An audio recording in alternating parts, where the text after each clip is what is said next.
Welcome back to AgriTalk as we broadcast today from Columbia, Missouri, and the Food Bank for Central and Northeast Missouri. We'll learn more about this food bank and the multi-county area it covers in just a moment, but very happy to have with us Paul Backman, who's the incoming commercial head for Syngenta. Again, the Halix GT Weeding Out Hunger campaign has been a very successful one and has really helped a lot of people, and we're very happy to be part of it.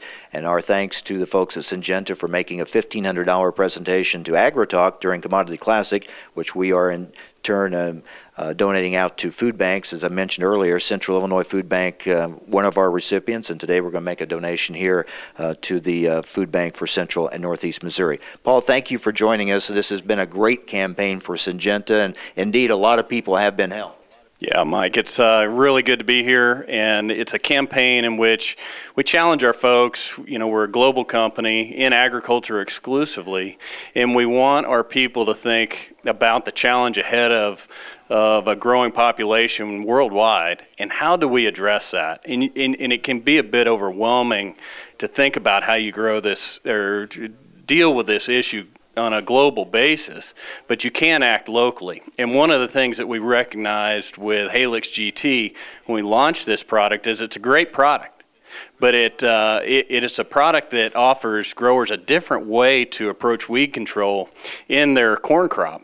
We've got a lot of different solutions out there, but this is a very simple solution for growers who have glyphosate tolerant crops, and particularly corn, where they can go out there and spray it early, get residual control, and control weeds, not only weeds that are relatively easy to control, but also some of the issues around resistant weed populations that a lot of growers are starting to deal with. And when it comes down to sort of basic agronomics, if you can spray it early and keep weeds out, you're going to increase the yield. So it's a basic concept that, you know, we think about trying to feed a growing population. Well, if we can increase the production on 1 acre of corn by encouraging people to spray early and keep weeds out, well, then we can do more in addressing the global issue.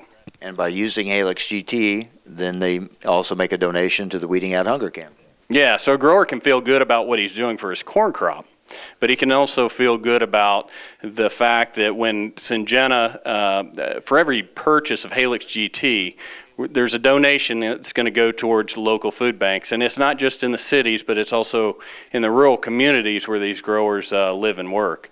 Because that need is out there. We know the demand on these food banks has been tremendous and growing the last few years. Absolutely, and so it is acting locally for these growers, and Syngenta will donate up to $100,000. And last year when we launched this campaign, we donated just over 5 tons of food to food banks and over $100,000. So we feel good about it, and trying to make a difference in the communities where these growers are working and living. It's a great campaign, and it's done a lot of good to help a lot of people. Thanks, Paul. Hey, you bet. Thanks for having me. Paul Backman, excuse me, with Syngenta, the incoming commercial head for Syngenta. Now, let's talk with Peggy Kirkpatrick. She is Executive Director here for the Food Bank for Central and Northeast Missouri here in Columbia, Missouri. Peggy, thank you for hosting us, by the way, today. Tell us a little bit about this food bank and the counties that you cover. Well, first of all, Mike, we're glad to have you here. It's been very exciting this morning, so we're very glad to have you here. It's been an eventful morning. Yes, it has. Yes, it has. And Paul, apply all of that weed killer on all the hunger growth, because we would like that. The Food Bank for Central and Northeast Missouri is a regional food network. We bring in food from all over the United States. We warehouse it here in Columbia, and then we distribute it out to a network of 135 hunger relief agencies in 32 counties in Central and Northeast Missouri. We go from the Lake of the Ozarks up to the Iowa and Illinois border as far west as Pettis and Saline County. So it's more than 18,000 square miles. Have you seen the demand, the need grow in the last few years? It's skyrocketed.